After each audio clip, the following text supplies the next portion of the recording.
So everybody asks at the beginning, why Route 20? And basically, I tell them, first of all, it's America's longest highway since 1965.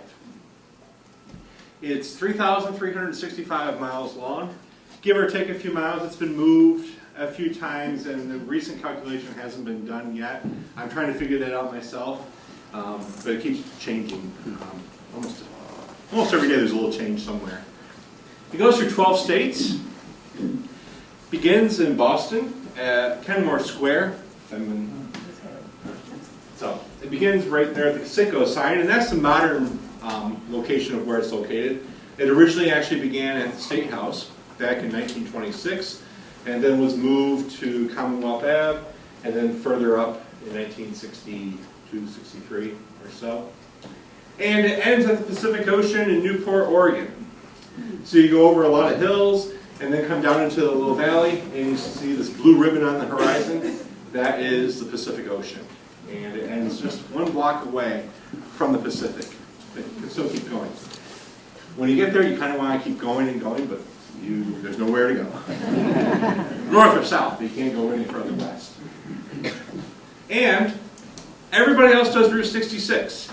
So I figured, why not try and talk about something different that people aren't talking about as much, and bring some attention to this road that has so much history and a lot of the same types of interests that Route 66 has. So, this is a more detailed map of the highway, showing it starting in Boston, trekking across New York State, Finger Lakes, along the Great Lakes, Lake Erie especially. You get some really good views. Then heading into farmlands of Indiana, Illinois, through Chicago, then out through beautiful parts of Iowa, Nebraska, and then continues on into the high mountain deserts of Wyoming, through Yellowstone National Park, and then ends up in Idaho, and then crosses into Oregon, and then eventually at the Pacific Ocean. So it's a nice long trek across the country, but it's definitely worth doing. And so much to see and do, and I'll tell you how long it takes here as we go on. So the beginnings of what became Route 20. And I'm sure, since we're here locally, a lot of this is actually a lot of local history, but when I get out further west, like presentations in Ohio or Iowa that I've been to, this is all brand new to them. They haven't heard this story as much. So, but what I'm doing here is a little bit more local because it all happened here. In the 1630s, settlers from Boston, they start to migrate west and on the already established Native American trails. And pretty much what they follow is the Bay Path, which began in Boston, and as early as 1680s, on this map, which was drawn on the 1685 Lee map, actually shows the Bay Path, which is highlighted in the yellow highlighted line there. And so even in 1685, you can see how this road, this path, went from Boston all the way to Springfield and cut across the eastern part of Massachusetts. So if you were to overlay this on a current map today, it more or less followed where Route 20 goes today. So 20 has its history all the way back, at least to the 1630s, in this part of the country. Then these trails then became what were known as the post roads. Everybody is, I'm sure, familiar with Boston Post Road in this area. There are 3 different routes. There is the northern, the central, and the southern route. And the northern route is the one that became eventually Route 20.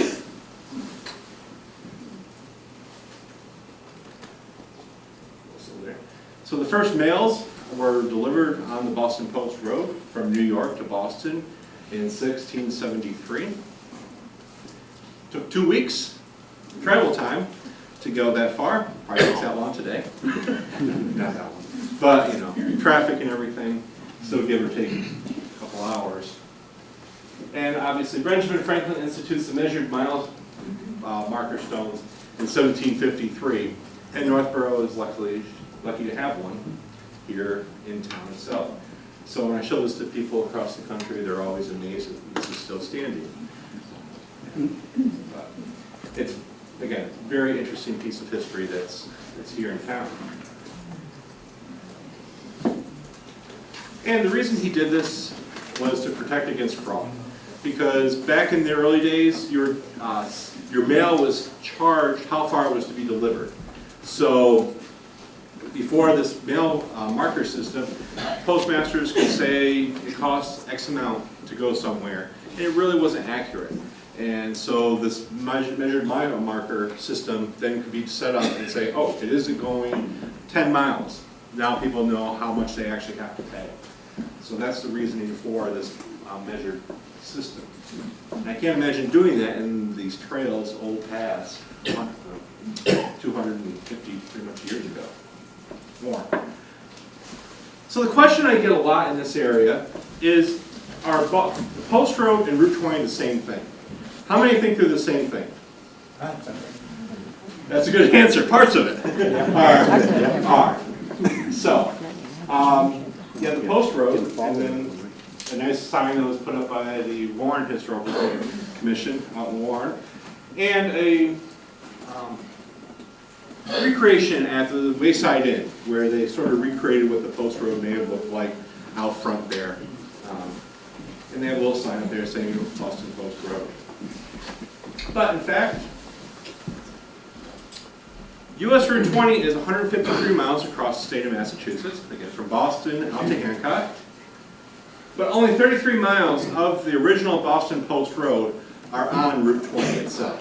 So it has been moved around a lot. Route 20 has been moved around a lot. So only, what I think of it, it was about 19% of the Post Road is actually on Route 20 today. So a little parts are the same. Some places try to take a little bit of advantage of it, even if they're not on the original Post Road. So there's some stores or some businesses that have, we're on the Post Road, and it's like, well, actually you're not. But I'm not going to go up and knock on their door and tell them you're kind of historically wrong. We'll just let it be for now. But it's just interesting to point out, because sometimes people will just be like, I'm on Route 20, I'm on the Post Road. And I have to say, well, where are you located? And then we figure out where you're located. Like, oh, okay, yes you are. Actually, no, this is where it went. So, then, we move along in time. We have war breaking out. Again, this is at the Wayside Inn. I caught this before one of the evacuation day presentations, Patriots Day. Some of the militiamen out on the old Post Road. But from what I've read in some history books, they could hear the gunfire and cannon fire here in Sudbury and Wayland. They could hear that gunfire up in Concord, and so they knew that something was going on, and they could actually trek up the road to there. So the first outbreaks didn't happen on Route 20, but it was heard on Route 20. You also have to imagine back then, no trains, no planes, no automobiles, nothing like that to interfere with the sound. It was pretty quiet. You could hear quite a long distance. So when George Washington took command of the Continental Army, he left from New York City and took the Post Road all the way to Cambridge, just outside of Boston, obviously. And when he was taking the road, he was guided along the way. So came up from AGAWAM to Springfield, and then followed the Post Road all the way again to Cambridge, where he set up shop at his office, which is still standing as a National Historic Site in Cambridge. But another person who was a little bit more historically inclined was Henry Knox.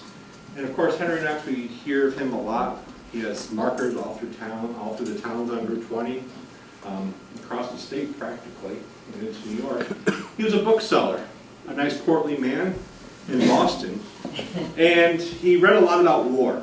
And when the war broke out, he befriended George Washington, and he came up with this plan that he heard of, these cannons being held in Fort Ticonderoga.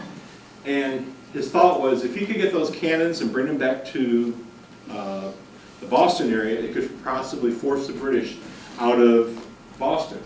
So Washington agreed, and he took this campaign up to Fort Ticonderoga, gathered the cannons, and then came back down the Hudson River practically, and then up over the Berkshire Hills, and then met back in Russell, Massachusetts, and then followed more or less the Bay Path all the way to Dorchester.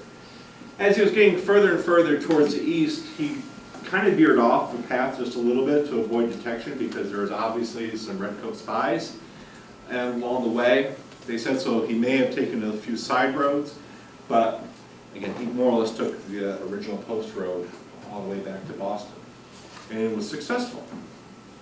So once they delivered the cannon and to fire upon the British overtaking the city of Boston, the British fled, and obviously that's what we know as Evacuation Day today. As he was coming back, though, Washington wanted to set up a national armory in the north, and he asked Henry Knox where a good place for that would be, and he said there was this great location above a hill over the Connecticut River, overlooking the Connecticut River. It would be great for getting boat traffic up and down the river, so easy transportation. So he set the sights in Springfield for this national armory, and it was constructed in the established in the 1770s, 1780s, and this then became the longest federal employer in the country up until the 1960s. And here, this is where many guns were made for the military. It was then decided back in the 1960s that private manufacturers could make a gun just as well as the U.S. government, and unfortunately the armory was closed. It's now a part of the National Park Service. They have a great collection. If you haven't been there, it's a wonderful sight to see inside. All the history pretty much of guns all the way through muskets, all the way up to machine guns used during the Vietnam War. So another great site. As I said, we met him in Russell. We move on a little bit more. Westward expansion. People have to keep moving west. And we established, well, first of all, Lewis and Clark, just a brief mention about them. They never took any part of Route 20, or what became Route 20, except one small little section out along the Missouri River near Sioux City, Iowa.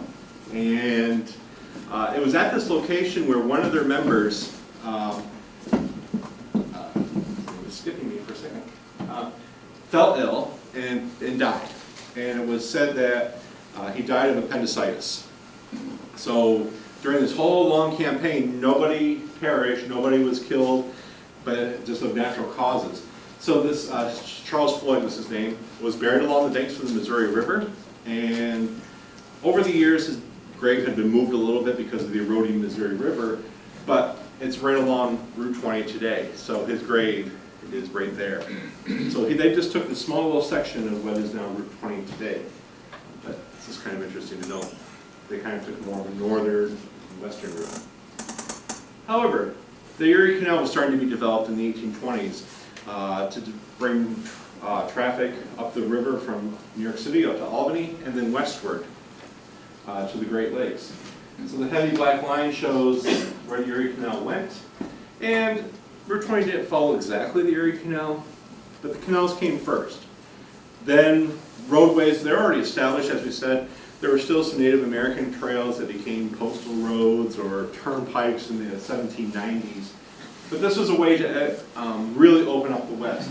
Now you could get cargo all the way from New York City, really Boston up to New York City, out to Lake Erie, and establish cities like Buffalo, Cleveland, and so on and so forth. So you had those Ohio settlements, and then the railroad eventually expanded that even further. So the canals were very short-lived, and then the railroads really took off. And you can see the railroad from Buffalo, Erie, Cleveland, all the way up to Chicago. Now this is where it more or less follows Route 20 almost exactly. So you had the railroads coming in first. First we started off with these Native American trails, but then as the railroad came in, they didn't need roads per se. They just had to just build on this open land. Then later roadways came in so people could travel through carriage or buggy, later on car. So that's why they more or less parallel railroads as you go further and further west. Now what's interesting is, when I show this picture, that's why I put this picture in here for a reason, is a lot of towns, when we're here in Massachusetts or even in the eastern part of the United States, we don't consider our towns, we can't see our towns from a distance. We kind of just go in and out of them. We see the nice white signs that say entering Northborough, entering Shrewsbury, so on and so forth. And we just, we know we're in another town. However, as you get further and further west, the trees are less sparse, and all of a sudden you can see this line of trees on the distance, usually a water tower, and you can see the town sort of going either direction of the roadway.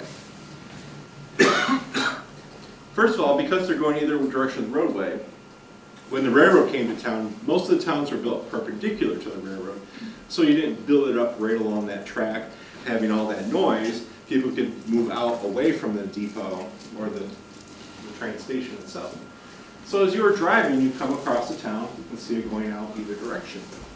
And what do you call this? Well, we use this term here a little bit, but as you go further and further west, you definitely get to understand what that term is. You get to see the edge of town. And literally, there's your edge of town. And as you're driving Route 20 across, especially when you get to Iowa, Nebraska, you just come in, there's the town, you drive through the downtown, you leave, and then it becomes wide open fields again. So it's this nice little itty-bitty town, you come in, and you come out and you leave. And you actually know when you're coming in and out. And the hard thing to do is people say, how big is your town? Here in Massachusetts when I'm out there, because they judge it based on the size there. I said, well, we do it a little bit differently here. So each town, and I even have a hard time explaining it to people, but I said, we're more or less just this encompassed boundary, large boundary. It can be very large, but it doesn't mean that it's very largely populated. It's just the way that the town is set up, versus anything outside of here is something a little bit different, that they just have their central downtown where most of the population lives. But that explains why the towns more or less are perpendicular to the roadways as you go further and further west. Before I get to the presidents, another interesting thing to note is, if you do go further and further west, we start in Boston with 1635, then you move on to towns younger and younger and younger, and especially where the railroad could be built. The railroad was built roughly in 10 to 12 mile sections, maybe a little bit more in a year. So we have towns starting out in 1870. The next town is 1871. The next town is 1872. This is as far as the railroad could be built in a year. That's how these towns started forming. Presidents seem to like to live on Route 20. We had James Garfield bought his home in Mentor, Ohio, and that stands on the present day Route 20. President Hayes bought his home in Fremont, Ohio, and that house is just off of Route 20. And the citizens of Galena, Illinois, bought Ulysses S. Grant a home after the Civil War for him to retire at. But it was here where he learned that he won the presidential election. It wasn't actually at his home, but it was at a house directly on Route 20. This is a drawing, an artist's sketch of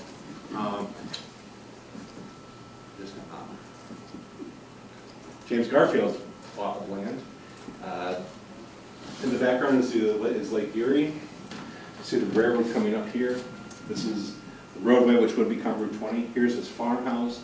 The yellow was the land that he owned at the time, many acres of land. The red is now what is part of the National Park Service site. But what's interesting about James Garfield is he was the first presidential candidate to offer front porch conversations. Before this, the presidential candidates usually either traveled by train or before train, just buggy, but would come to the back of the train, give their talking points, and then leave. You really didn't get to ask questions of the candidates back then, and it took took a little bit. Here, sorry.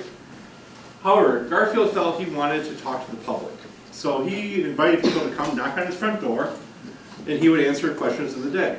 But also, he would have these front porch conversations where people would gather, and it was set up for 2,000 people, would gather in front of his house just to hear him talk about his points as to become president. Of course, this is over 100 years ago, when security wasn't as big of a deal, and you could just knock on the door, ask the president what he thought, or the future president what he thought. Unfortunately, Garfield was assassinated by Charles Bateau. So, for not believing in some of the, he was more fanatical. So he was one of the presidents who unfortunately was assassinated. But his home again stands on what is now present day Route 20. And it's a beautiful house that you can go in and tour, and just outside of Cleveland. Now we move on to where we get kind of interesting in a lot of about the roadways. Early highways and auto routes. So first we had buggies, people kind of taking the roads. But when the automobile first became affordable with the Model T, people really started to want to travel. They wanted to get out, see more of the countryside, and take road trips. And, well, at first there were just road names. So and a lot of times you might see, some remnants of this, such as, well, one doesn't come to mind, but like one here, the Boston-Albany Road. There was one name given, meaning the road went from Boston to Albany. But sometimes right around town you might have different town names, like the next road is like Marlborough Road or Shrewsbury Street, something like that, but I'm just telling you that road goes to the town that you want to go to. So as travel became more and more popular, trails started, these trail names started to come out. And what this was is, think of AAA 100 years ago, with these automobile groups wanting to promote their roadways. This is the best road to get from A to B. So they started to come up with these names.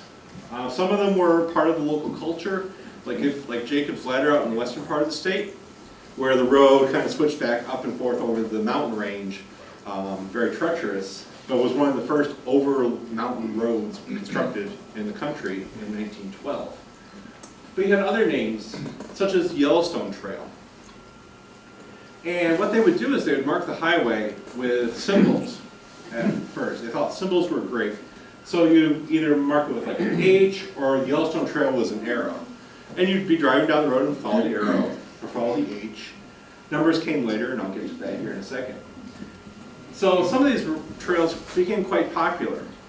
How many have actually heard of the Yellowstone Trail? Pretty popular road, huh? How many have heard of the Lincoln Highway, though? Very good. So you'd be driving down the road and you see the telephone pole painted in red, white, and blue with an L. You knew you were on the Lincoln Highway. And you would just follow this across the country, more or less. This is more or less Route 30 today. But this was taken out in Iowa. Somebody just kind of went back and has preserved this tradition out there. But this is what you follow along the way when you're driving in the early days. However, these organizations started getting more and more popular, and they wanted to take over the same roadway. So then you started following, well, let's see, I want to take the Yellowstone Trail, Lincoln Highway, this, and this. And can you imagine a road map at the time, too, had all these trail names and places you had to follow with all these symbols. It became kind of confusing.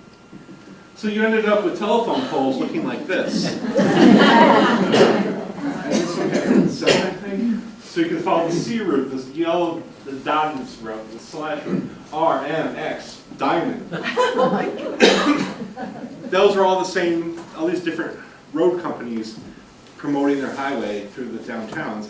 And then the downtowns started thinking, we can't have this. This is getting too confusing, too cluttering of these telephone poles, and what do we do about this?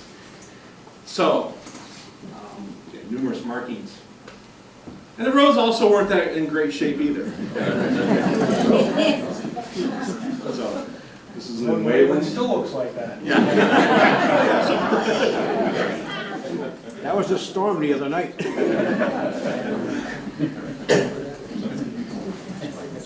We mentioned the Yellowstone Trail, and the reason that is, this was one of the first coast-to-coast roads constructed in the country, or not constructed. They used roadways that are already in existence and put a name on them. So the Yellowstone Trail Corporation began in 1912 in the small little town in South Dakota. And what they thought is, This is a great, they knew this roadway system was a great way to get to Yellowstone National Park. This was probably the best way. And they started saying, let's connect the dots. And at first it just started in South Dakota, but started to expand more and more and more on either side, eventually getting to Yellowstone National Park. An article in 1913, 1914 said, take the Yellowstone Trail, it's the best highway between from Puget Sound to Plymouth Rock. And it was just a statement. Nothing was actually written or set in stone at the time that it actually went this far. But it became their mantra, their ambition to designate the road the Yellowstone Trail. So as it went further and further west.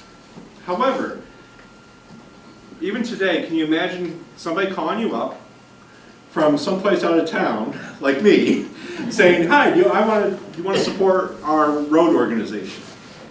And this is basically what they had to do. But behind this was you could support the road organization, pay their membership dues, and be placed in their magazine. But if you didn't pay, you wouldn't be placed in the magazine. So all these little towns in South Dakota, you'd have like, if it were here, you'd have every single town from Worcester, Shrewsbury, Northborough, Marlborough, so on and so forth.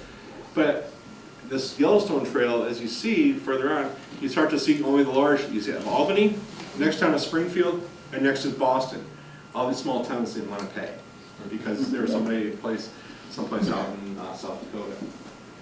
However, it did get a little bit further named in the early 1920s, and this is where it more or less went back in the 1920s, Yellowstone Trail. Outside of Worcester,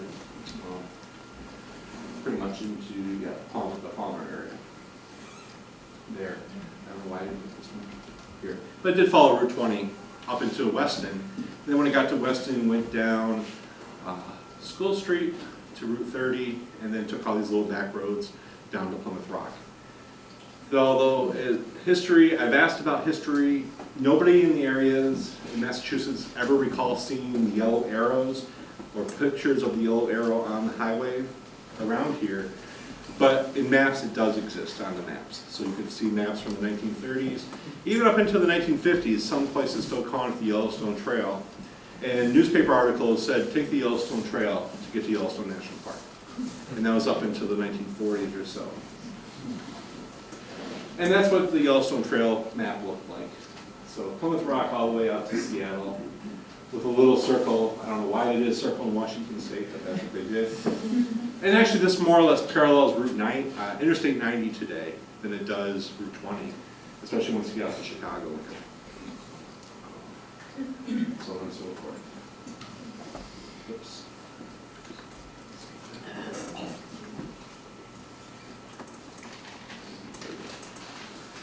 So, as we move forward, New England was a little bit progressive. We're always a little progressive in nature. We thought, well, these symbols are getting a little bit hard to understand on telephone poles.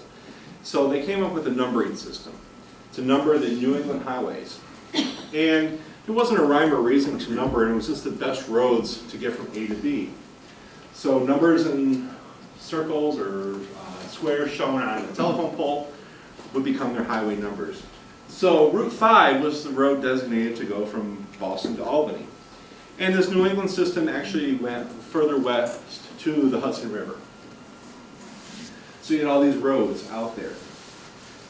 And an early map shows Route 5, again, going from Boston, Weston, Worcester, Warren, Springfield, out to Lenox. But some of these New England name numbers still exist today. Let's see, I'm just trying to think of a few of them that are local. 28 is one of them, a little bit further west, east. But all the lower numbers, like 67, 32, those are all remnants of that old New England highway marking system. They didn't carry over to the federal highway system, which we'll get to next.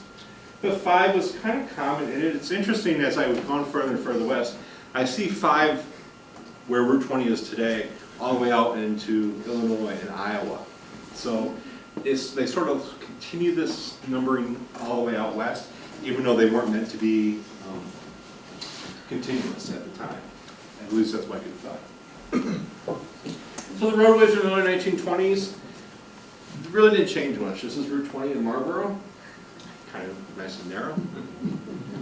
And Northborough.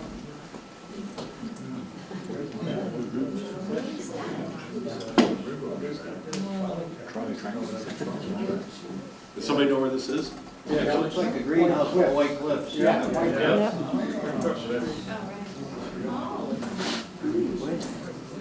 And the sign, That's for the sign says that's the creek in the corner of Maple.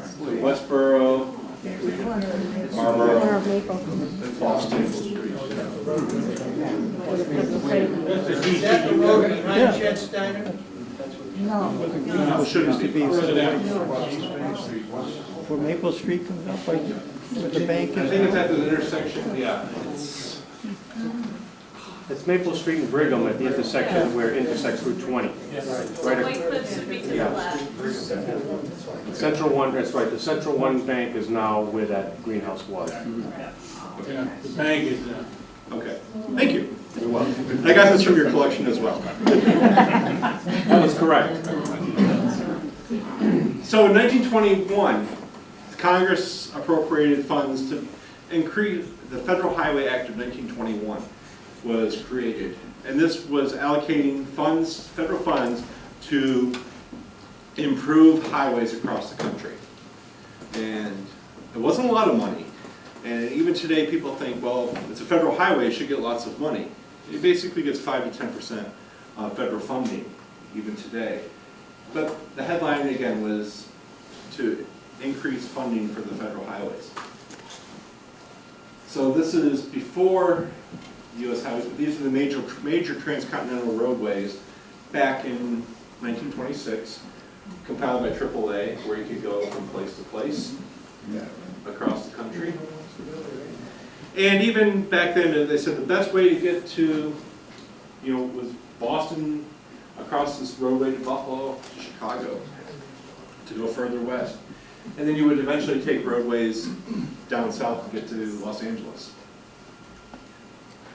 So in 1925, the Federal Highway, what would become a Federal Highway Administration, told the regional road companies, road organizations, to gather and pick their best roads that they wanted to become federal highways. So all these regions met at different times, but roughly in the spring and early summer of 1925. New England met on June 18th to pick their best roads. Now they didn't say, oh, we're going to make this and we're going to do this. They just wanted to connect some dots. And they said, so the roadways from Boston to Springfield, as the headline says, Newburyport to Providence, Greenfield routes, I'm not sure exactly why they put it like that. However, this is what they came up with at these meetings, because they knew that those were the most important roads if they wanted to become federal highways. Then they would eventually meet in Washington, D.C. All of the different road companies across the country would meet in Washington, D.C., and they thought it'd be easy, because everything in Washington is easy. They were going to connect all the dots and come up with all these numbering systems. However, they felt this was way too ambitious, and they postponed, they did a subcommittee to connect all the dots. However, one thing that they did come up with is the Highway Shield, back in August of 1925. And the Highway Shield would look like the federal shield in a way. It would have the state name, say the U.S. highway, and the number on it.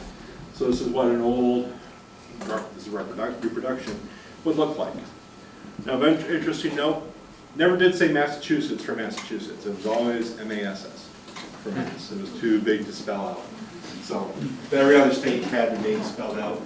Even Pennsylvania did, but sometimes that was abbreviated as well. But they came up with that.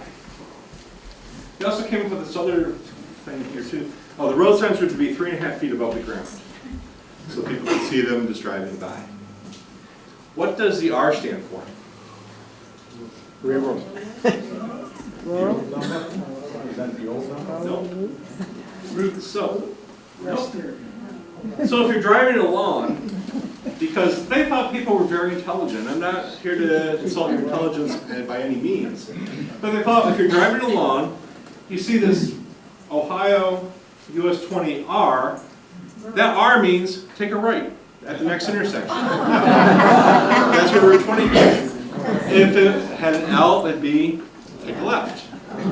They didn't actually come up with arrows at the original time, nor did they come up with north, south, east, or west, because they all thought people would be intelligent enough to understand what a single shield would look like, except for the R at the bottom. Okay. So they came up with this in August of 1925.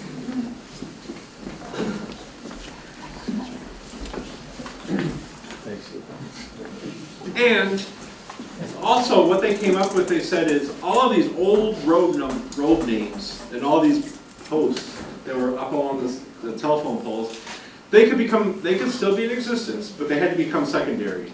You couldn't promote the road as being the Yellowstone Trail over it becoming Route 20. It had to be Route 20 first. Then you could promote your local trail name. So this is a nice painting that was done by the Highway Commission, showing people taking down the old signs and putting up these brand new signs along the highway. This is something I really would like to find. I've tried to look for it, but nobody ever seems to think. Every historical society and photo collection, nobody has any of these pictures happening. So if you ever come across one of these, or these signs going up back in 1925 or 1926, I'd love to see it. Even newspapers don't account for it, or the town records, nothing like that. They don't say when this happened in the area. However, what happened was, if, I was supposed to say something there, but you thought we did something really ambitious. But the headline was, National Highway System was approved on November 20th, 1925. So they came out with the descriptions of the roads, the numbering of the roadways in November of 1925. So what this said was, if the states approved where the roadway was, they could go ahead and number the roads. If anybody objected, then you have a year to state your objection and to make some changes. So the original Route 20 went from Boston to Springfield, Pittsfield, Albany, Cleveland, Chicago, Webster City, Chadron, Lusk, Yellowstone National Park. Then it went to, well, Idaho Falls, Pocatello, Portland, and Astoria. Now, if you remember at the beginning of the program, I said Route 20 goes to Newport, Oregon, not from Portland or Astoria. Oregon had an objection to Route 20 taking this original route. And the objection was, if this is supposed to be a transcontinental highway to support commerce, how in the way can you go through Yellowstone National Park in the wintertime? And how many have been to Yellowstone? Have you even been in the summer when it snowed there? So in the winter you can't get through. So they're saying, how can you do this commerce through the park? So they petitioned the federal government and they said, okay, we'll drop Route 20 off at the eastern entrance of Yellowstone National Park, but then we'll bring up Route 30 to come up from the south from Denver, then go up to Astoria, Portland and Astoria. So that is why, if you look on a map today, Route 30 actually goes up to Astoria now, where Route 20 was supposed to go. Just a little bit of history there. And it actually took another 20 years to get the roadway to go to the Pacific Ocean because of the bad roads. The roads were pretty bad. Like that picture I showed of Wayland, the roads were like that, even worse through parts of Idaho and Oregon. And they took many years to fix those up. So this is what the first highway map of the country looked like back in 1926. Nicely done, and if you look at it closely, if you actually look at it, you can see they're all numbered, very small. But it shows a nice network.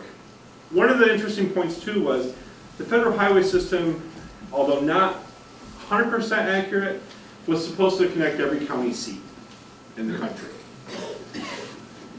So, but some places really, really embraced this federal highway system.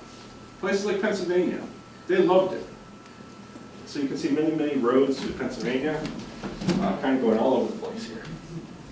Massachusetts a little bit. If you look at New York, New York didn't agree with this. They didn't like this. They wanted to do their own roadway system. But to get the federal funding, they did the minimum number of possible that they could do. So they only had, and originally in 1926, just a few highways, primarily 9, 11, and 20 were the only federal highways going through New York at the time. The rest of the roads did not get federal funding. And this is a little bit different here. Shows you the highlighted routes of the main highways. Let me come back to that.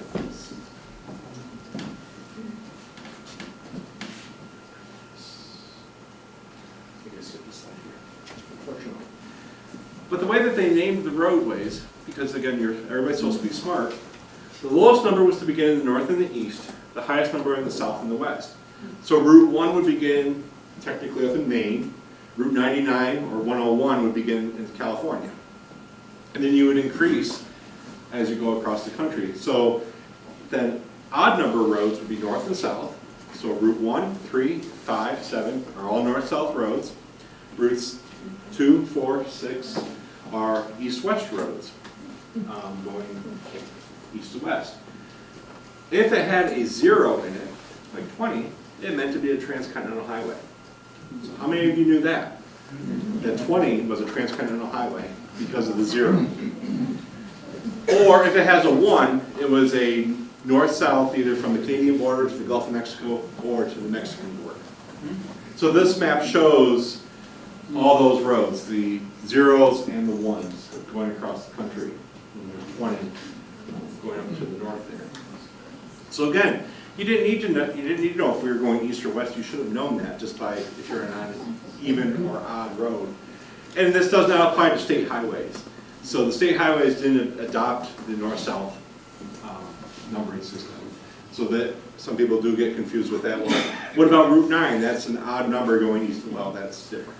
That's Massachusetts. We'll talk about that here in a second.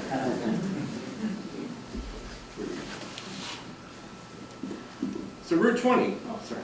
So the highway system is approved by all. Great. National plan to include 80,000 miles of road, east-west roads to bear even numbers, north-south or odd. I love this article, the state. Officials declare the work so thoroughly done that it would be practically impossible to designate additional through routes without making them coincident to a considerable extent with already existing routes. They state that this will not be done as would defeat the purpose of a uniform system of highways. We no longer have to name or number any more roadways. We don't have to build any more roadways. We're done. How long did this last? About 3 years. Pretty much. It didn't last that long. But in January 1927, they thought they were done with all this road numbering system and naming of roads and where they went. So this is a 1927 map of Route 20. What do you notice different about this map? It goes north. It goes through Worcester. Yeah, everything goes through Worcester. Yeah. So you have, there's the Yellowstone Trail. Sudbury, Marlborough, Northborough, Shrewsbury, Worcester.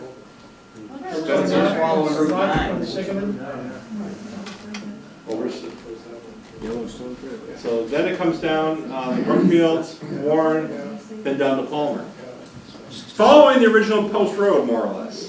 So the original Route 20 followed the original post road through Shrewsbury, more or less, Worcester, so on and so forth. And so if you're actually driving out there, you'll see the signs of Route 20 on this, on the post road on, well, Route 9 today or Route 67, and so on and so forth. Again, this is kind of interesting to see. Also, you also have your Greenwich and Enfield, your towns no longer in existence. And there's a few other towns that are missing too, which we'll talk about here in a minute. I thought that was kind of interesting to see. There's original roadways of Route 20. I call these my Route 66 moments because everybody likes to look for the old sections of Route 66. This is out in Brookfield, West Brookfield?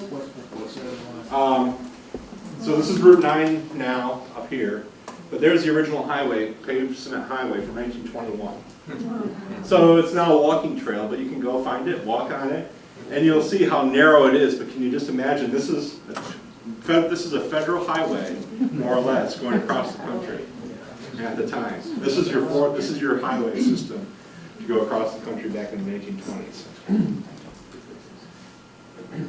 So as I said, roadways were thought to be good, but Henry Ford, who secretly bought the Wayside Inn, well, once he realized that the Route 20 became a federal highway, traffic increased, truck traffic increased, and he felt that the vibrations on the roadway would affect the foundation of the Wayside Inn.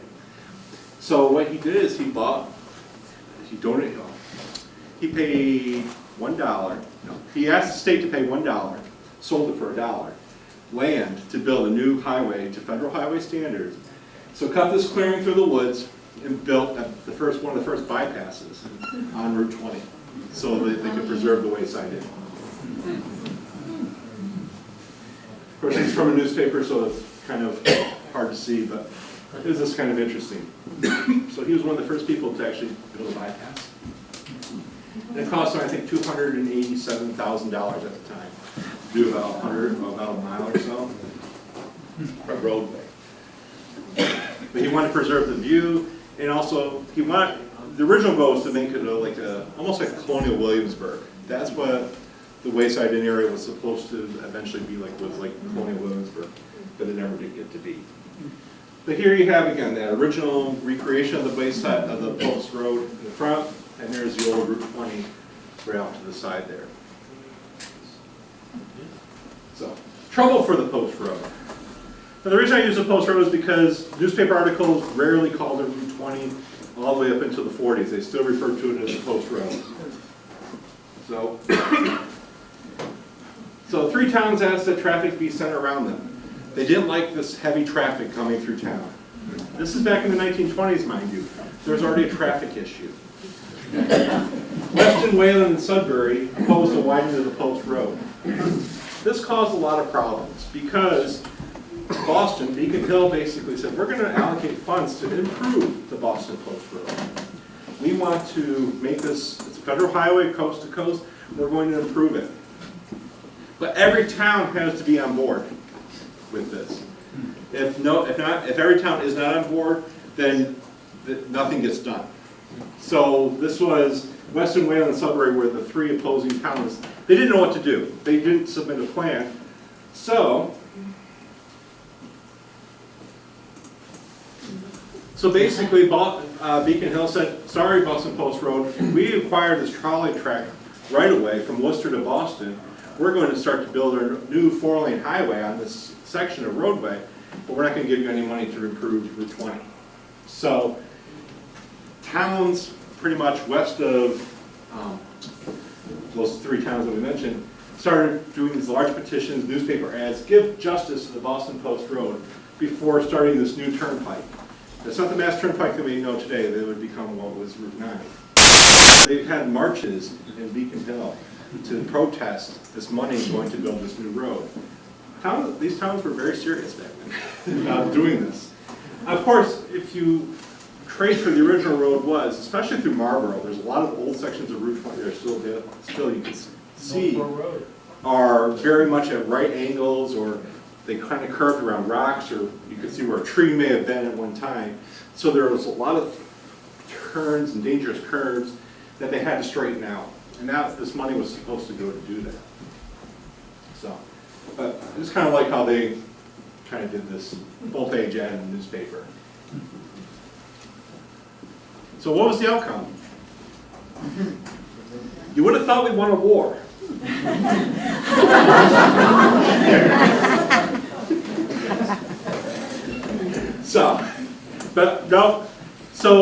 The protesters won, and Boston said, we will now allocate funds to improve the Boston Post Road. Also, we're still going to build this 4-lane highway.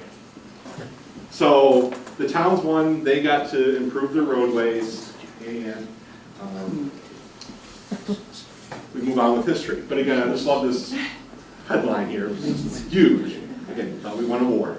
But part of this whole legislation in 1929 then was they wanted to build this new 4-lane road from Worcester to Boston. At that time also, it was thought there needed to be a good road to get from Boston to New York City. And the way Route 20 was originally planned on the old post road, more or less through Worcester and up through the North Part, wasn't feasible enough. They needed to move the road. So they decided, one, they're going to build the southwest cutoff. So they built the cutoff and they changed Route 20 to where Route 20 is now today. So that's why Route 20 is now where it is. And they built Route 9. So Route 9 was the only road technically built after all these highways came to be, whereas Route 20 was always sort of where it was. Although from Northborough into Oxford, that was not there. That was all farmland. There was not a road there at the time. So that's the only new part of the road. Once it got to Oxford, it was a different highway. I think it was called, I can't remember that it was. Then it follows an older highway all the way to Palmer. So back in 1929, when business come through Northborough and continued into Shrewsbury, you couldn't go south and west. And it would come out in Palmer at Route 67. And that's where the original highway went. Also, part of this construction deal back in the 1930s was to construct one of the first cloverleaf roadways, exit systems in the country. So this is Route 9, right here, in Northborough, and there's Route 20, coming that way. Long, long time ago, but this was, again, one of the first cloverleaf patterns ever built in the country. Yeah.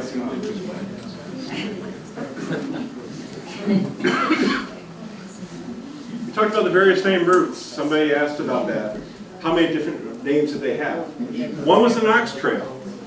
In 1927, a group decided they wanted to dedicate where Henry Knox traveled from Fort Ticonderoga all the way to Boston, or yeah, Cambridge.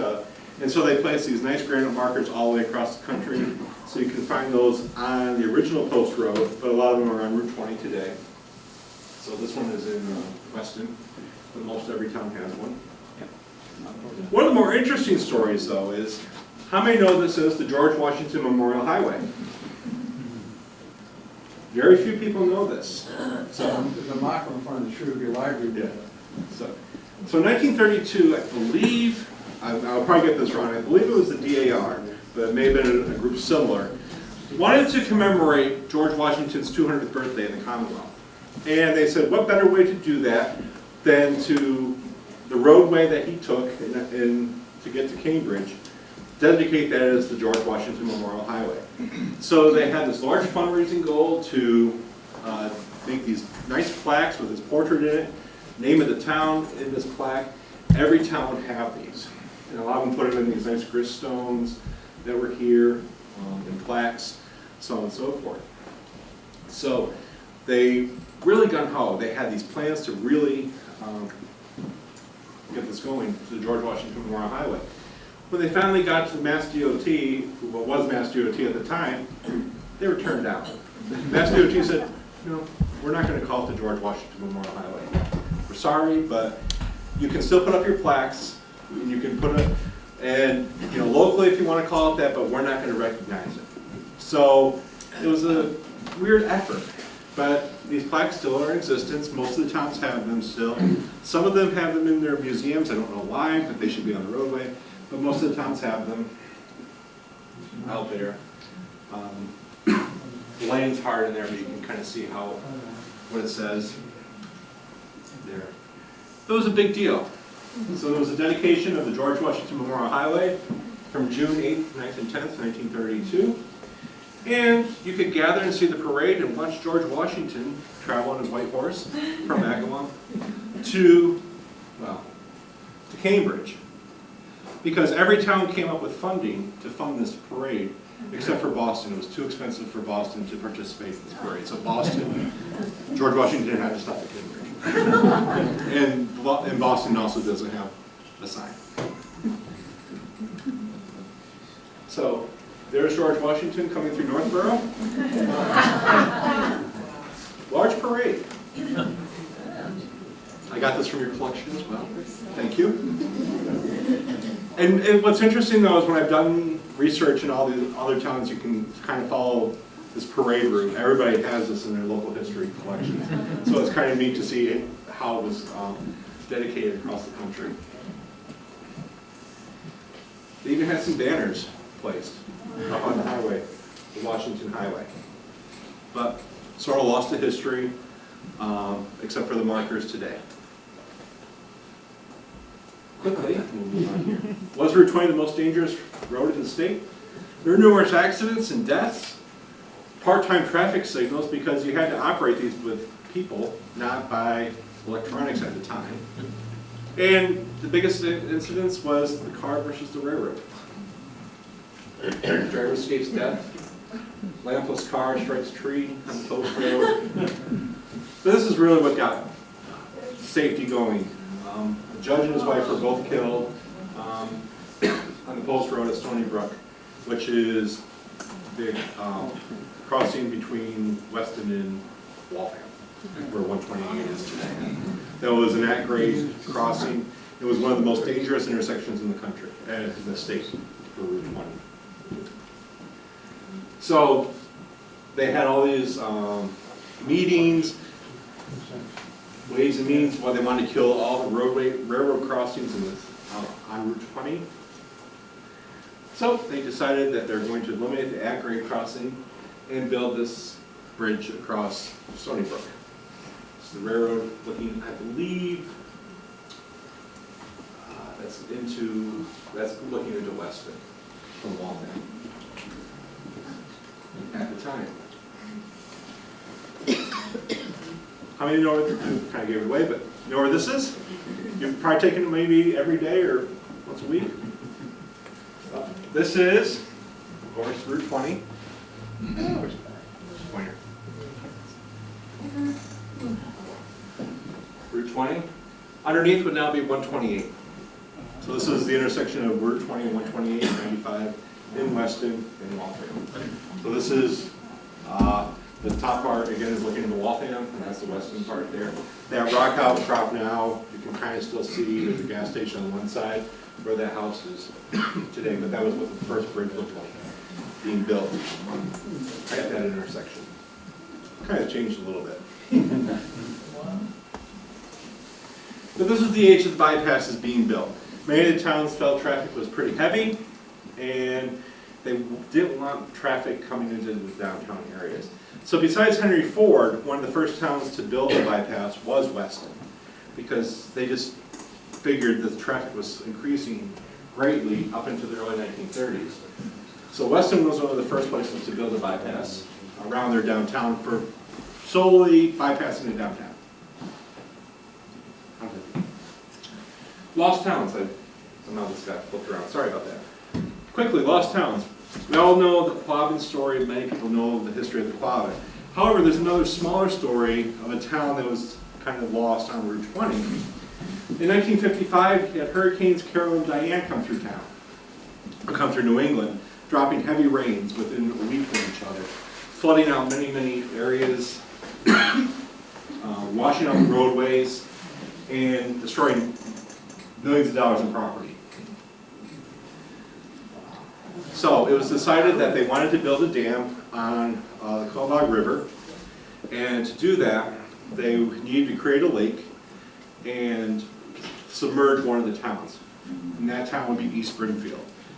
So they kind of had to dismantle all of East Springfield except for the church in East Springfield.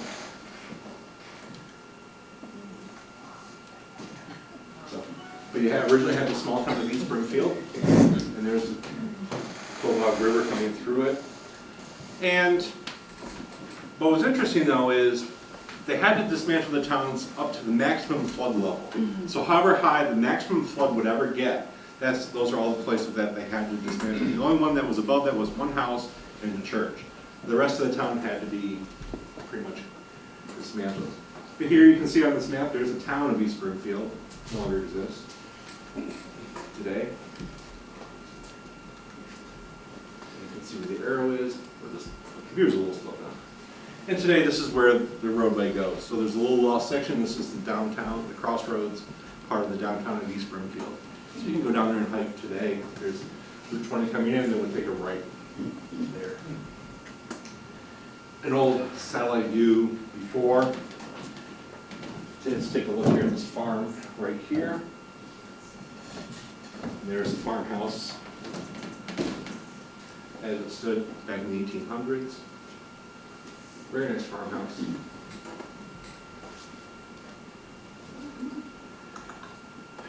And then today, it's all dammed up. You can see the original road. This is now the boat ramp down into the East Springfield Lake. Comes out this side, comes back down over here. So if you're ambitious and want to go see, there's the lake today.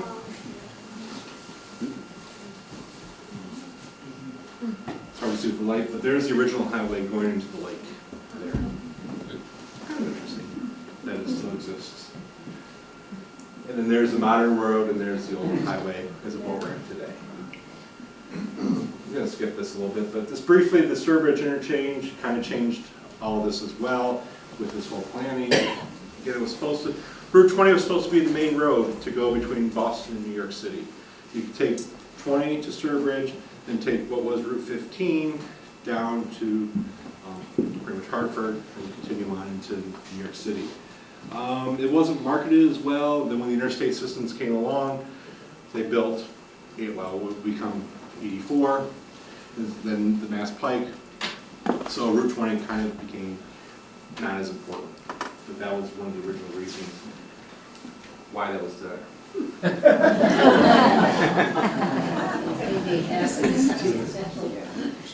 This is a real sign, and this is out in Illinois. And I kind of end this a little bit with this. One was Highway 20, but this part of the roadway was so dangerous with heavy truck traffic coming across, entering in from Illinois with, corn and dairy and meats and everything like that. There was a lot more truck traffic than the car traffic. And even today, this roadway is very, very narrow, and it's just very dangerous. And there are many, many deaths along this road here, and that's why they put up this sign. And this sign was actually put up by concerned citizens and not an official highway sign. It was taken down many times and put back up. And there was they tried to improve the roadway a lot, but they kept failing. And even today, much of this roadway, they said it's never going to be done. They just don't have the state of Illinois doesn't have the money to complete the upgrade for the roadway. One of the interesting things I want to point out as we end this section quickly is it route, US, or Highway 20? So one thing I've noticed going across the country is when we're here in New England, New York, Pennsylvania, everybody says Route 20. It's route. How many would say route? Does anybody here say route? Are you from New England? Upstate New York. Okay. So, as you go further west, parts of western New York, parts of Ohio, Illinois, and Indiana, it's route 20. Then as you get to Iowa all the way to Oregon, it becomes Highway 20. This is very interesting, but it's just local. So when I go traveling, when I say Route 20, Highway 20. Oh, yep, that's exactly what I mean. So when you see, like this is a travel guide for Iowa. It's take Highway 20. Even though the sign says Route 20. Okay, even though it says Route 20, but it says take Highway 20. So it's just kind of interesting when you hear all these different terms. I do another presentation called The People and Places of Route 20, where I talk about the people I've met and the stories that I've heard. So it's not as detailed, but this gives you more in-depth about the local cultures that I've run into, some of the places I've been to. Briefly, I just go through and show people what does Route 20 look like across the country. Of course, Boston, everybody pretty much knows the Boston area. This is in Beckett, at the top of Jacob's Ladder. I forgot to put this in here. It's the highest point east of the Mississippi River. It's at 1,775 feet. The next highest point is in Nebraska. So you have to go all the way to Nebraska to get to that same elevation.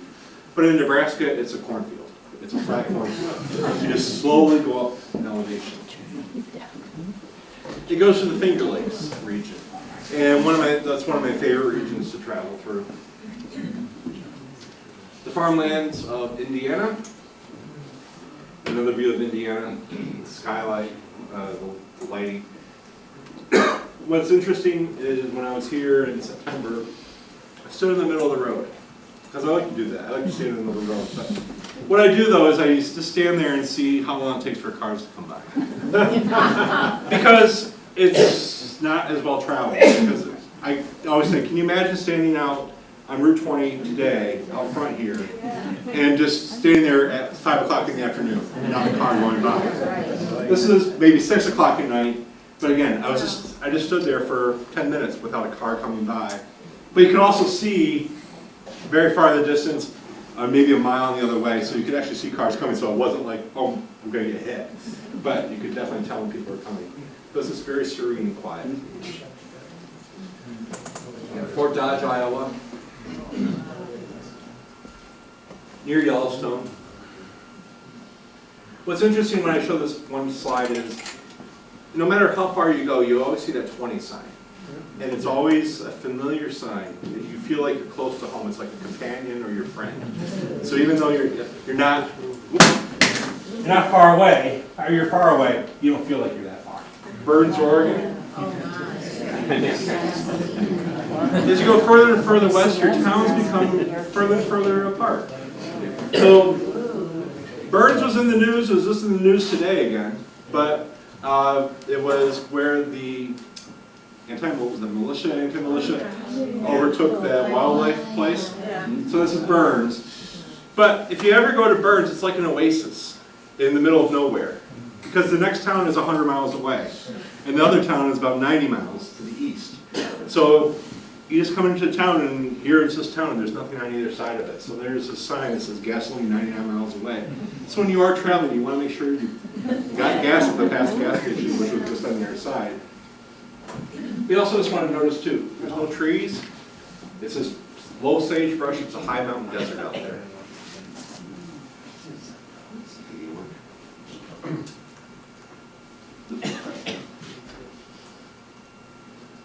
And again, Newport, Oregon with the Pacific Ocean in the distance. Who are we, briefly? Who are the Historic U.S. Route 20 Association? We're a 501c3 not-for-profit charity. We aim to make the original 1926 alignments of U.S. Route 20 a travel and visitors destination by promoting the small towns, mom-and-pop businesses, and organizations as the attractions along all 3,365 miles of 20. We are supported by memberships, donations, and grants. One of the things we try to do is we are actively trying to place historic Route 20 signs on the original 1926 alignment of Route 20 to guide people across the country to take this adventure across the country. Massachusetts is a little bit easier, but as I point out, there are older sections of the highway out there where people could take. But our first sign was placed up in Painesville, Ohio, back in 2014, and to date I think we have about 30 communities now across the country with signs up on the original sections of highway, and we have three towns in Massachusetts. Sturbridge has one, even though they're later, but they have it on that old section going into the, they have a small sign going into the lake there at East Springfield. And then where I live in Chester, I put one up on the old highway that was bypassed in the 1930s, and there's one up in Russell, and we're working with other towns as well. Again, what do? It's getting old. Identify the old sections of US 20 that are still in use, such as this one. This is in Brimfield. The right road is the original highway. There's the new highway. The abandoned sections, such as this one in West Brookfield, or no longer visible. Again, this was the one in Brimfield going to the lake. So we're trying to do this all and place this in a travel guide so people can really find where the old highway was. Is it worth it? We feel that the bypasses first killed the downtowns, and the interstates were the nails in the coffin. The economic losses have been estimated in the millions of dollars a year.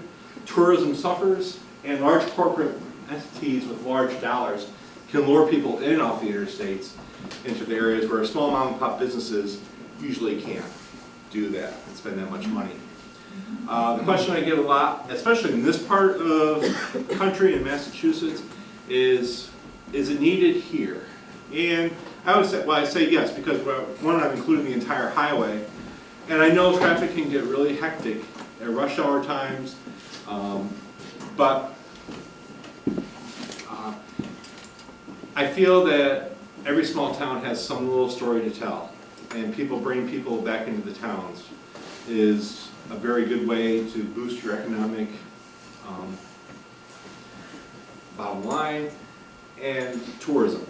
And what I'm trying to do is, again, bring people to come see these small towns, to see small town America across the country. And I've met wonderful people all the way across the country doing this. And as you might understand too, New England gets the reputation for being a little stuffy, maybe. But as I go further and further west, people who don't know me, they've invited me to their homes. Mayors of towns have said, come stay with us for the night, because they want to hear more about this. So, and it's just interesting. One place I stopped at, I said, I'm just driving through town, I don't have a lot of time. I just introduced who I was. And she said, she was the president of the Chamber of Commerce. She said, are you coming back through here? I wasn't, but then I changed my mind. I said, sure. She goes, well, if you come back through here, stop by, we'll make you a big dinner, and we'll put you up for the night. And it's like, I'm just driving through town. I mean, this is what we're doing. But they love this idea. And so, in part of doing these presentations for the towns as a community service, we also are trying to give a tool to get people back into the downtown areas and give people this way to, this other form of travel tourism that's sort of becoming popular today. People are trying to take destination vacations. And this is definitely geared to the retired people or for teachers that have summers off, because it takes roughly 2 weeks to get across the country and about 5 days to get back if you really want to go in a hurry. But you can take up to 6 weeks to 6 months to do so. But again, bringing historic Route 20 back into the town to be placed on the original alignments. They're designated historic markers. They're not intended to replace highway signs that are on the roadway already.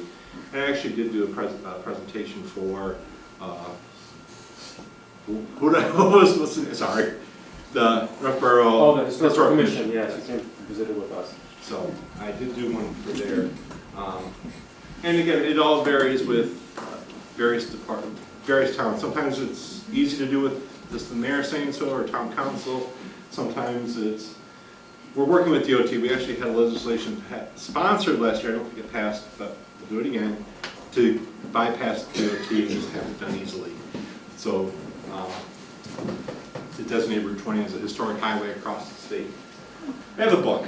This is a book I wrote. This is what got it all started. I wanted to take a trip and write a book about what I saw on Route 20. And as I was writing this book, people kept saying to me, you need to start an organization, go talk to people, get some more stories and information. So the book is, what I'm doing tonight is a product of getting this book out. So it's a photo book with a little bit of history of places that you would see across Route 20. I will say thank you right now, then I'll be here for a while to take your questions.